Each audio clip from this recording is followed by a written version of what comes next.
Camel pose বা উষ্ট্রাসন। এর জন্য আমরা কী করতে হবে, প্রথমে আমরা যে স্কুলে নীল ডাউন হতাম এইভাবে, আমরা সবাই হয়েছি, তো এইভাবে আপনাকে দুটো পাকে এইভাবে রাখতে হবে। বোঝা গেছে? দুটো পায়ের মধ্যে গ্যাপ আমি দেখাই, দুটো পায়ের মধ্যে গ্যাপ হচ্ছে এই গ্যাপ। ক্লিয়ার?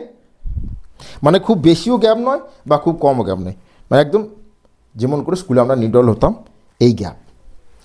এখন এরপর আপনাকে কী করতে হবে, বাঁ হাতকে দিয়ে বাঁ পায়ের গোড়ালিকে এবং রাইট হ্যান্ডকে দিয়ে মতলব ডান হাত দিয়ে আপনাকে ডান হাতের গোড়ালিকে এদিকে স্টার্চ করে এইভাবে শ্বাস নিয়ে এইখানে হোল্ড করতে হবে। বোঝা গেছে? দেখা যাচ্ছে এটাকে বলা হয় ক্যামেল পোজ বা উষ্ট্রাসন। এখানে ধীরে ধীরে শ্বাস নিতে থাকবেন এবং ধীরে ধীরে শ্বাসকে ত্যাগ করতে থাকবেন, এবং এখানে আপনাকে 30 সেকেন্ড থেকে 1 মিনিট পর্যন্ত হোল্ড করতে হবে। হলো? প্রত্যেকবার শুরুর দিকে হয়তো 30 সেকেন্ড হোল্ড করা সম্ভব হবে না, আপনি 10 সেকেন্ড দিয়ে শুরু করবেন এবং ধীরে ধীরে অবধিকে 1 মিনিট পর্যন্ত নিয়ে যাবেন, এবং এই আসনকে 5 থেকে 7 বার প্র্যাকটিস করবেন রেগুলার।